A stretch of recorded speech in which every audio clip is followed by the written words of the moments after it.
What's up, guys? Thank you so much for joining me today. My name is Michael Baxi. If this is your first time visiting the channel, smash that subscribe button. If you're into anything automobiles, especially tuner cars, this is the spot for you. We have made it, guys. We are down here at Laguna Seca down in Salinas, California to finally drive my dream track. I've been driving this track on Xboxes, PlayStations, any type of console you can think of for years, and I finally get to drive it today. We're gonna be in my 2018 Civic Type R. I've had a couple of mods done to it since the last time I went to a racetrack. It's time to see what it can all do today. Let's go.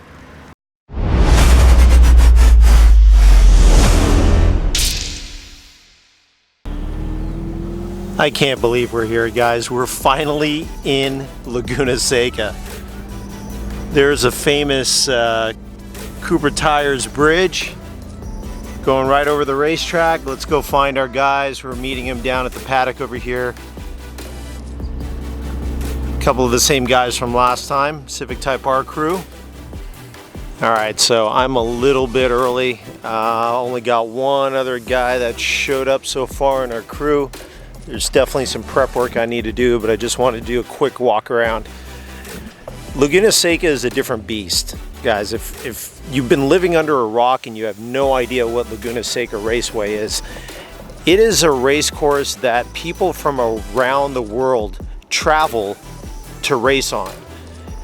You know, and Thunderhill is a great racetrack, but it's certainly not world renowned in the same way that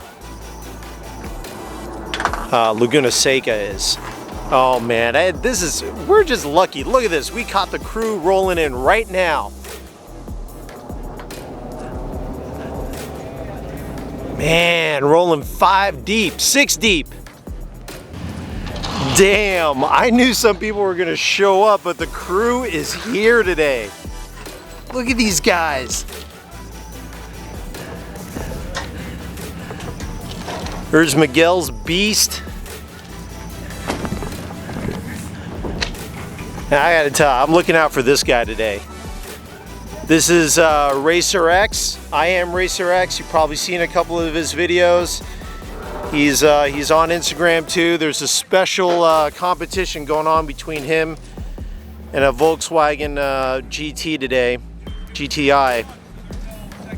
Little throwdown, but I'll leave that for his buddy's channel and everything, but we'll come by and check out on him later. But let's start getting set up. All right, we are mostly set up. Little hack trick there. Got the microphone going out the back of the car. Get you guys some good exhaust sound. Even though we will have a 91 decibel limit today. There's my camera set up. Let's go get checked in. So something you guys will have to do when you're going to a lot of racetracks, there's going to be a tech check form. It's your responsibility to make sure your car is safe and everything is in check.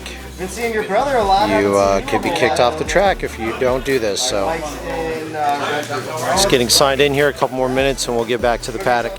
All right, so let's take a quick look at my race box.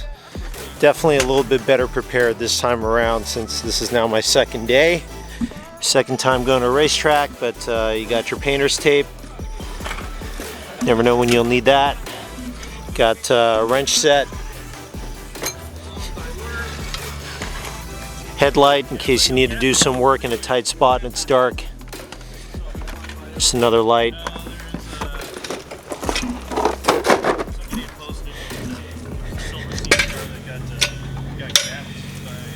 Got my jack, floor jack.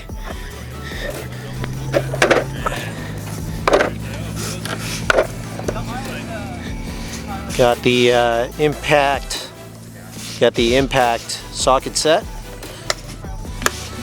which of course goes with the impact gun, which is right here. And this just various other small things. Impact screwdriver rather, and just some gloves, tire pressure monitor, little This is an extension arm with a magnet on the end of it in case you drop a screw somewhere in a bad spot. Extra brake pads and a tap set. You know, it's probably overkill, but never too much. You know, you want to make sure you're not stuck anywhere. So it's a good basic box to put together for track day. You're gonna need something that's affectionately known as a Laguna pipe. So a lot of drivers will manufacture these pipes that come out the back of their exhaust and point in the opposite direction of the booth.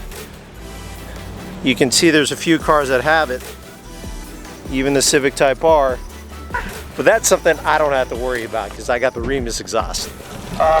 Alright, so we're getting ready for our driver meeting. I just want to do another quick walk around Miguel and Dave's car. Then we're going to go talk to Dave for a short little bit, alright? Let's check it out. So there's Miguel's car again. This thing looks so sick. Every time I come across this guy, he's got something else done to his car. This time he's got the side view mirrors done, and he's already had the C-Bond carbon fiber hood, but he's got these, you know, open ducts chopped in through the hood.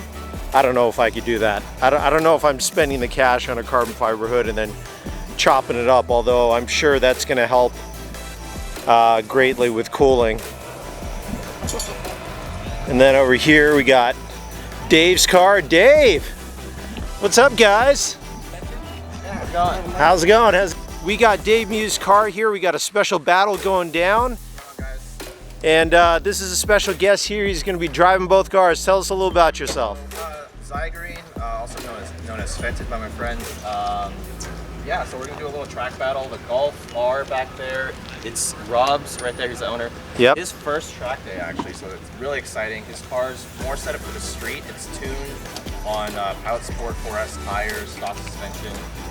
Running about 400 horsepower. Nice. So I'll be driving that, and I'll be driving Dave's Civic Type R here, which is on slicks today. Yeah. Full suspension, aero, everything. The goal is not to see which car's faster. I think we all know the answer to that. The goal is just to see how big of a time difference it's really going to be. Very, very cool.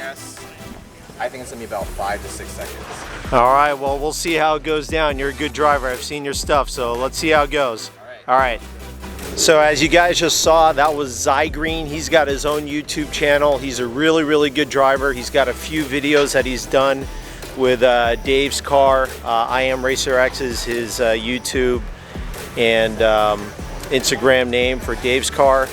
Zygreen, I'll put a plug in for that as well in the description if you guys want to go check it out. But that's a special battle, you know, and like he said, it's really not about finding out which car is faster, because the Civic Type R at the end of the day is going to stomp all over that Volkswagen, but that's not the point.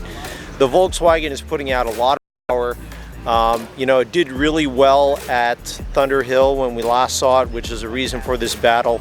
We're actually pretty impressed with that platform, so we're going to see how it fares against Dave's car today. All right, we're going to go check one more car out right before the drivers meeting, because this is kind of a special deal here. This is the only Nissan Nismo GTR in the entire country. He's here, he's going to be racing his car today. Let's go check it out. Wow. There it is, guys. The only Nismo GTR in the entire country. It's funny, I was actually behind this trailer when we were rolling into the race park here. What a machine. Guess the owner stepped away for a second, but it's not going to stop me from admiring this beauty. And I can promise you this, he doesn't need to do a darn thing to this car to make it an absolute track beast. Out of the box, it's pretty amazing as is. But this is one of those cars that if you're into tuner vehicles, into cars at all, we all grew up as kids dreaming about. Here it is today. Wow. So lucky to be here when this car is actually here. Maybe we'll get a chance to talk to him later. We'll see. All right, so we're done with our driver's meeting. Now we're about to head out for session 1. I'm gonna go meet with my instructor and we'll see you guys out on the course.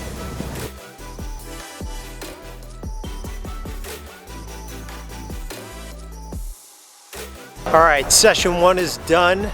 We just had our driver meeting after session 1. That's what you got to do in beginner group. At Laguna Seca, you got a driver meeting after the first 3 sessions of the day.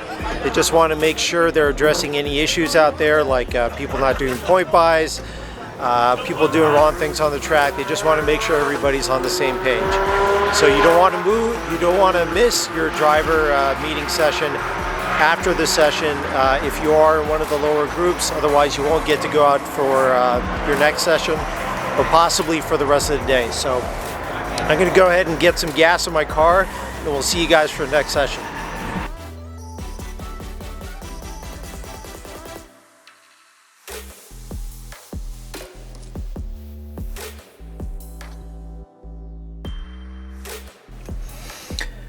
All right, so we're about to head out for session 2. I just wanted to make a notation here. So if you guys don't recall my first track day at Thunder Hill, I ran into 2 issues there: cooling and 4th gear lockout. So since then I upgraded my grill and I also changed my shifter to the full stage 3 acuity shifter. You guys should have already seen that video. If not, go check it out. But I was hoping that the stage 3 shifter would have fixed the 4th gear lockout. I kind of knew it maybe wouldn't, but I was hoping that it would, because I think it's more of a clutch master cylinder problem more than it is the shifter itself. And my suspicions were correct. I still got 4th gear lockout one time in the first session, so hopefully it's not too bad throughout the rest of the day. But as far as cooling wise is concerned, I'm happy to say that the front grille made a big difference. I did, you know, at Thunder Hill I saw temperatures, you know, unfortunately well over 250 degrees for the engine cooling temperature. I did not see it go over 215 so far. So it's working, and it helps that it is a cooler day. It's about 10 degrees cooler, so that does make a difference. But everything looking good so far. Hopefully the transmission issues do not persist. But let's go out for session 2.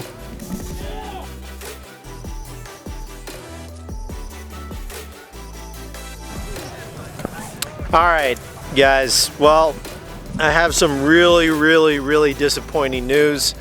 No, I did not crash, so that's the good news, but it could have been something on that level of a disaster. But let me just show you guys something here real quick. So for those of you who don't know, I'm going to show you somebody else's car real quick, but Civic Type R calipers are red, like this.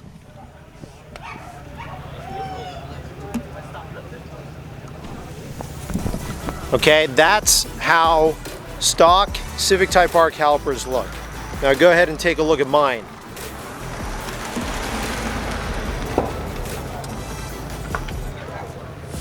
And that is not painted black.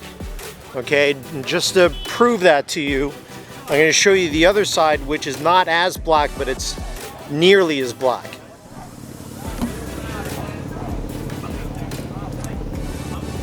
So you can still see some remnants of red in this caliper on this side. So here's what happened. And we didn't really realize this until afterwards, but my rotors are installed going in the wrong direction. And I don't place a blame on anyone. But yeah, it's not venting right. So long story short, instead of pulling hot air away from my brakes, it's not venting. Basically, it's keeping all the hot air on the caliper and on the brake pad. You know, I'm pretty sure my rotor and my brake pad will be fine because they're brand new and they're super robust, and they're meant to take extreme heat, but my calipers are pretty much gone. So what happened was, after or in the middle of a lap, I noticed my brake pedal starting to get depressed closer and closer to the floor. The first notice of that is about a third of the way to the floor. The pedal was getting a third of the way down before there was any braking happening. So right away I was starting to get suspicious, and this is something for you guys to look out for. My first suspicion is, oh my God, do I have air in my brake line? No, there wasn't air in the brake line. The problem is that because my rotors weren't ventilating properly, the brake lines were getting superheated, and even with the racing brake fluid in there, it was boiling my brake fluid, and it was just totally gone. So probably what I'm gonna have to do is I need to get new brake fluid and probably new calipers, because I cooked my brakes, which is not good. So my day is over. It's over at Laguna Seca. I'm really sad, but I'm probably gonna pack it up and leave at this point because it's not safe. I should say that when I noticed my brake pedal starting to get a little squishy, I backed off a little bit. The pedal was starting to come back, so I pushed it hard again, and then after one more lap, the brake pedal was just about all the way down to the floor, which was not safe. So I cut that lap short, and I got out into the hot pit and got off the track, because that could have been a really bad situation. So that's it for my day at Laguna Seca. Now, having said that, my quickest lap time was 1:47.55, which I'm really happy with, but I know I could have done better. I know I probably could have done sub 1:45 at the pace that I was running. So it's just a shame, you know, these things happen. Hopefully it's not something that will happen to you, but my message to you, and I'm kind of glad that I can share this experience with you so you guys can look out for it. But if you notice your brake pedals start to get a little squishy, and if you're at the track, get out, get off the track, stop immediately. You know, talk to people around that know what's going on. My brake pedal is starting to come back, but you know, in the condition that the caliper is in, it just doesn't feel safe. So better to play safe than sorry. Live to come back and do this another day. You know, I had a wonderful time out here for the short time that I did have out at Laguna Seca, but it's time to pack up and leave. So I'm gonna cut the video here. Sorry I couldn't share more with you guys, but thank you so much for joining me today. If you're into anything automobiles, especially tuner cars, this is a spot for you. And as always, stay hungry, stay fast, stay tuned. I'm Michael Baxi, and I'm out.